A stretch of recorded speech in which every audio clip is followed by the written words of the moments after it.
She's frail and skinny, her arms crossed and face rigid. Her hair hangs loosely around her shoulders, blonde, almost white, greasy. It seems she hadn't had a bath in weeks. Her eyes darted around the room. Adding to her cat-like appearance, she looks a little older than you. "What's your name?"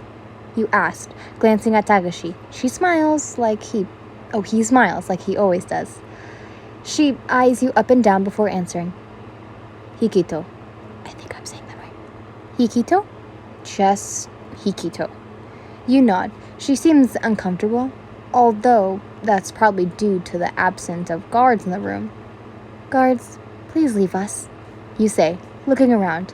A few hesitant and protest, but Takashi glares them down, knowing you don't mean for him to leave. "Just you, Takashi, Shoto, and Hyakata." I'm gonna butcher every time I say her name. She seems calmer, relaxed.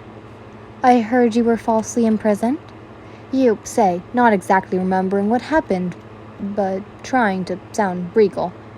"No," she grunts. "I've been in the dungeon for days, ever since the market. All for what? Stealing a measly piece of bread and trying to escape the guards." You nod. You can guess what happened, of course. The whole city of Ash thing and the king being injured.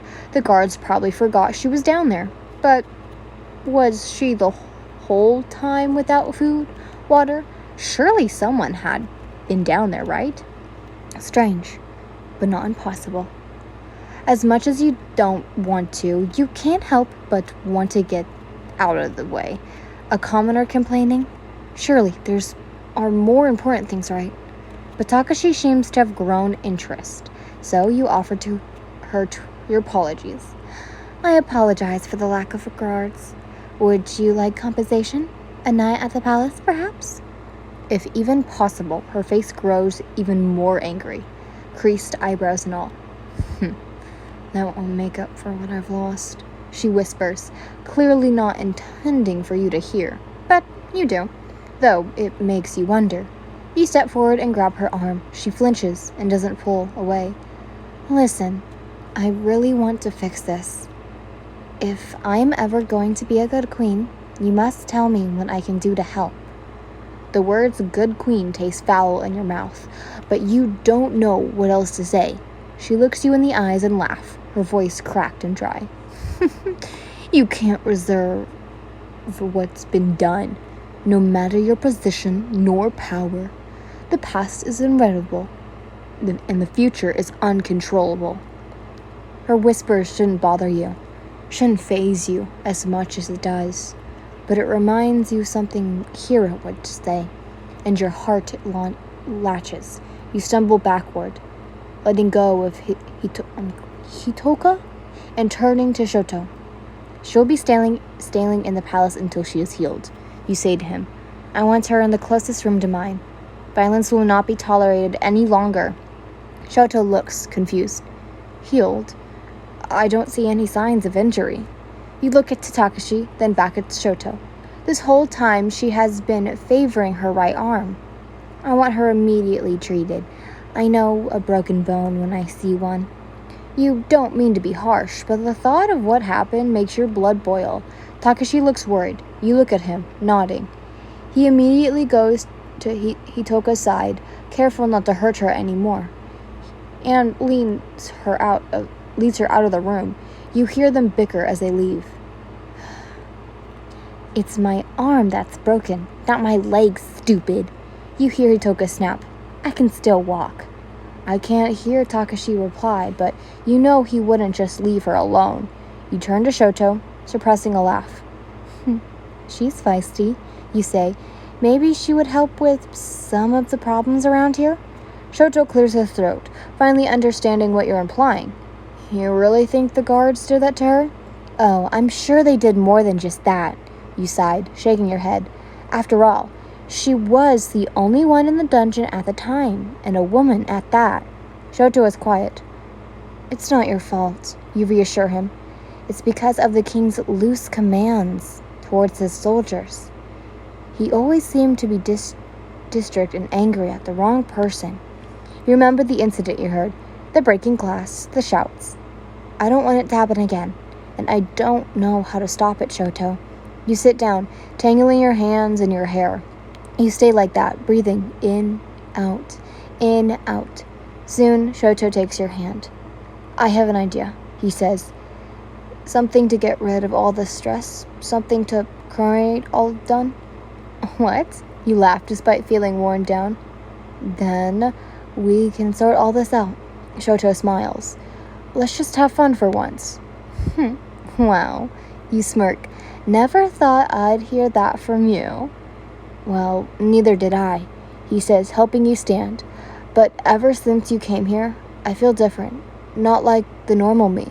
Is that good or a bad thing? You joke. He leads you out the door, holding your hand gently. I guess we'll find out. You can open your eyes now, princess. You open them as Shoto commands, revealing the sight of what is in front of you. By now, the sky has grown dark, and the stars dot the night sky like splatters of paint. It's the palace gardens, you realize, but from all the changes that had been made, it's barely recognizable. Instead of just flowers and vines gracing the walls, strings of fairy lights are hung, illuminated the blanket below them. A path has been made using petals. But the most stunning part of all? The fireflies. How did you? Shoto smiles. These petals from a flower called Amai attract them. I thought you'd like it. He takes your hand gently, leading you down the path through the lightning bugs. They shimmer and blink, as if welcoming you. You sat down across from Shoto. So, what's all this really for? You ask. Surely you have some alternative motives here. You're not sure whether to thank him or to just stay silent. I felt bad, he whispered, almost where you couldn't hear him at all. With all that's going on. And now, on top of it, we have 4 guests staying at the palace, 2 being some of the loudest people I've met. You laughed, knowing he means the Bakugos. I know we have a lot of responsibilities, but it feels nice to just ignore them right now. We should be planning the dinner since we have guests, you say, but I think I'd rather just sit here. It can be tiring, can't it? He says. Although I don't do much, just being called Prince makes me feel uneasy. You feel your heart lighten. I know, right? That's how I feel when someone calls me Princess. It's like they're trying to remind me that I have other things to do. Shoto smiles at you, nodding, then starts laughing quietly. What? You ask, smirking. He keeps smiling, like he has some secret. It's just crazy my father's in a coma, and here I am laughing like nothing's wrong. I feel sort of guilty, but I can't help it. You just make me so happy. You both say it at once, then stare at each other. Shoto's cheeks are red and yours warm too. The next thing you knew, you were mere inches apart, and you could feel his breath on your skin, warm but cold, like everything you've ever known. It makes you wonder why you hadn't done this yet. You kissed him. Slow and brushly, a hand brings its way to his dull-colored hair. His hand wavers cautiously, like he's unsure about where to put them. You wrap them around your waist, feeling his uncertainty. It's your first kiss, but it feels so natural, so perfect. Like this is where you belong, in his arms, loving him. He kisses you back, relaxing in your embrace. You can feel his quirk, his warmth, his cool, all at once. You pull away, your hands resting on the sides of his face, then quickly bringing them back, realizing, oh my goodness, I'm so sorry, I should have asked you first. You shudder, launching into an endless apology. He doesn't seem to mind though, but his face is red. You almost don't hear him over yourself. That was my first kiss. You stop. It was mine too. You're both quiet for a bit. Then you break the silence. We should go prepare dinner.